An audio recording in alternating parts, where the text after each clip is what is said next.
Tem um destaque que chega de Brasília, porque aquela medida que ampliou a isenção de impostos a pastores e igrejas foi derrubada pela Receita Federal.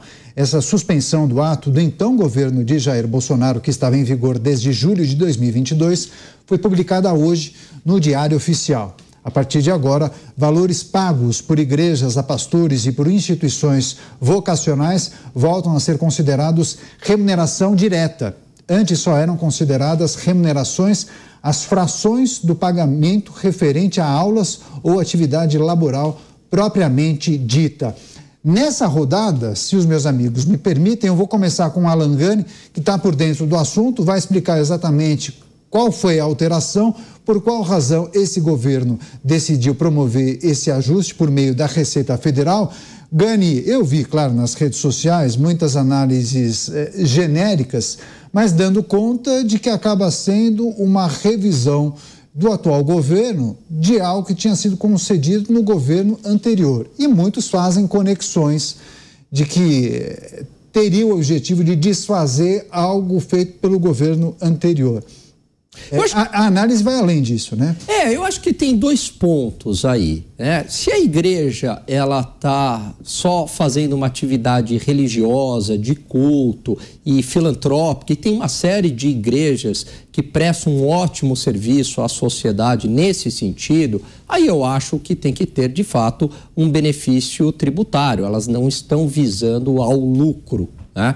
Agora, é claro que também existem igrejas que se utilizam deste artifício, né, de serem igrejas, mas são igrejas ali de fachada e tem por trás uma atividade comercial de ganhar dinheiro. E aí, sendo uma atividade comercial para ganhar dinheiro, enfim, aí tem que ser enquadrado como qualquer negócio, tem que pagar imposto como qualquer negócio. Eu acho que o grande desafio aí é não generalizar, né, e conseguir separar o joio do trigo. Então, a tributação para aquelas igrejas de fachada, mas que estão exercendo um negócio religioso, aí é uma atividade econômica como outra qualquer. Agora, é claro que também tributar igrejas que só são atividades religiosas e de filantropia, etc., aí eu acho que não faz o menor sentido, Caniato. Roberto Mota. Mota, a gente que fala tanto em cobrança de impostos, né? Na prática é mais ou menos isso, né? Vai obrigar as empresas a pagar, as igrejas a pagarem mais tributos e impostos, né? Essa questão tem um aspecto técnico e um aspecto, vamos dizer assim, filosófico e moral. Quanto ao aspecto técnico, ninguém mais qualificado para comentar do que o Alan. Agora, no que diz respeito ao aspecto filosófico ou moral, a minha posição é clara, né? Você não tributar igrejas, na minha opinião, faz parte da proteção da liberdade de culto.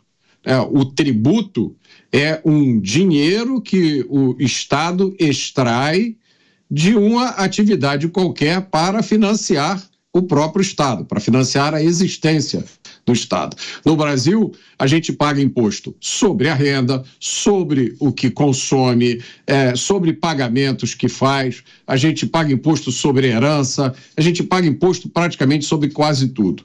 Na maioria das democracias ocidentais, se concorda que a liberdade religiosa deve ser protegida e parte dessa proteção envolve, né, dar uma isenção às atividades religiosas. Então, você não cobra o imposto da igreja, não é bem porque aquilo ali não é finalidade lucrativa.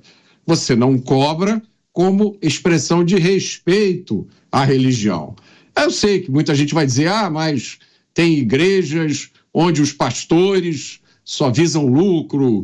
Bom, esses pastores vão ter que prestar contas um dia com o chefe deles, né? No dia que eles forem para o outro plano, isso aí é um problema que eles vão ter que acertar. Mas você ter pessoas que usam igrejas como veículo para ganhar dinheiro fácil não é justificativa para que você trate todo mundo da mesma forma. Então, do meu ponto de vista, eu acho que a isenção de tributos para as igrejas faz parte da proteção da liberdade de culto.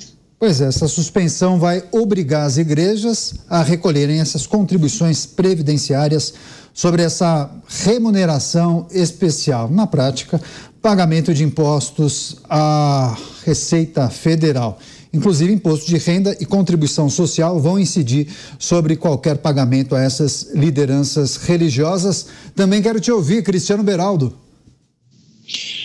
Caniato, bom, tudo que traz aumento de imposto, novas cobranças de impostos, isso para mim é sempre inaceitável, porque eu não vejo qualquer dinheiro de imposto ser efetivamente bem gasto. Então isso para mim, do ponto de vista pessoal, é um problema. No caso específico, quando você fala da atividade religiosa, a gente precisa lembrar que a atividade religiosa acontece não pelas mãos dessas figuras, no fundo, poucas figuras conhecidas e que sempre estão aí às voltas com essas, eu não vou nem dizer denúncias, mas com esses dedos apontados a eles, porque tem muito dinheiro e gastam com isso, gastam com aquilo. Isso é um outro tema.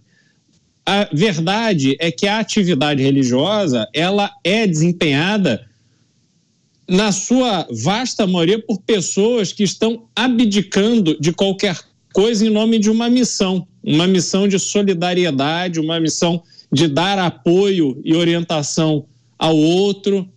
Essa renúncia que a pessoa faz muitas vezes da sua própria vida, isso tem que ser incentivado, tem que ser facilitado, porque a vida, ela está muito desafiadora. A gente tem falado aqui no Pingos sobre a preocupação com os jovens, o tipo de comportamento que a gente está vendo, quais são os valores hoje que acabam predominando, ainda mais nessa vida de faz de conta de rede social, de Big Brother, disso, daquilo. E, obviamente, isso tem um custo social, espiritual muito grande. E o trabalho religioso, ao contrário do que se possa imaginar, nesse ambiente de libertinagem absoluta, de sexo, drogas e rock and roll que a gente vê acontecer, apesar de todo o discurso politicamente correto, isso tem um peso muito grande e o trabalho dessas pessoas é muito importante, é cada vez mais importante. Então, discutir o tema da tributação das igrejas com a ótica da Receita Federal, para mim, é um negócio completamente incompatível. Se você acha que tem algum tipo de mau uso desses recursos, isso não tem a ver com tributação. Isso tem a ver com uma investigação, com quebra de leis, com, enfim, charlatanismo, seja lá o que você quer chamar, mas isso tem que ser comprovado, e aí os próprios fiéis que estão vendo aquilo ali, aquelas pessoas que estão financiando, doando o seu dinheiro para aquela obra, tem que se reunir ali para tomar algum tipo de medida, não é? Então, eu acredito que essa iniciativa é uma iniciativa que, de novo, visa encher os bolsos da Receita Federal e do governo, que não tem propósito adequado nenhum para gastar esse dinheiro. A gente está vendo aí a quantidade de dinheiro gasto simplesmente para manter uma máquina pública inchada, que não traduz em absolutamente nenhum benefício efetivo de longo prazo para a população brasileira. E aí eles estão encontrando aí mais uma torneira da qual eles querem beber água. Realmente não tem graça nenhuma. Eu vou destacar uma informação adicional nesse debate para a nossa audiência, porque essa medida permitia que as igrejas questionassem dívidas previdenciárias altíssimas. Então, quando esse ato foi publicado, a Receita cobrava muitos débitos de várias igrejas religiosas, várias igrejas de várias denominações que não tinham direito a essa isenção, uma vez que esses pagamentos vinham sendo usados de forma inadequada, segundo a Receita. Com a medida do governo anterior, governo de Jair Bolsonaro, as igrejas tiveram essas dívidas anuladas. Só parte delas poderá voltar a ser cobradas, somente de 5 anos para trás. Agora, Alan Gani, olhando para o Congresso, nós temos uma bancada religiosa muito expressiva. Essa medida tomada pela Receita Federal não pode agravar essa relação do Poder Executivo com o Legislativo, olhando sobretudo para a bancada religiosa, porque há parlamentares ligados à Igreja Universal, Igreja da Graça, Assembleia de Deus, Deus é amor e por aí vai, né? Sem sombra de dúvidas, Caniato, é uma medida extremamente impopular. De uma maneira geral, o aumento de impostos é uma medida impopular.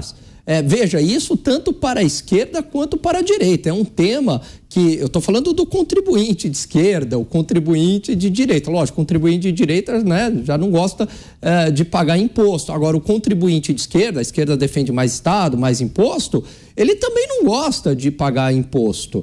Então, quando tem um tipo de medida assim, é impopular, azeda ainda mais essa relação do Executivo com o Congresso e não é bem visto aos olhos da população. E, de novo, eu friso aqui, é mais uma medida focada no aumento da arrecadação. Até agora, a gente não viu nenhuma sequer medida de sinalização de corte de gastos. Todas as medidas, elas são focadas ou em criação de tributos, ou aumento da alíquota do tributo, ou cobrança retroativa, ou fim de um benefício fiscal, ou fim de um subsídio. No final das contas, é tudo aumento de carga tributária. E, evidentemente, que isso é bastante impopular, Caniato.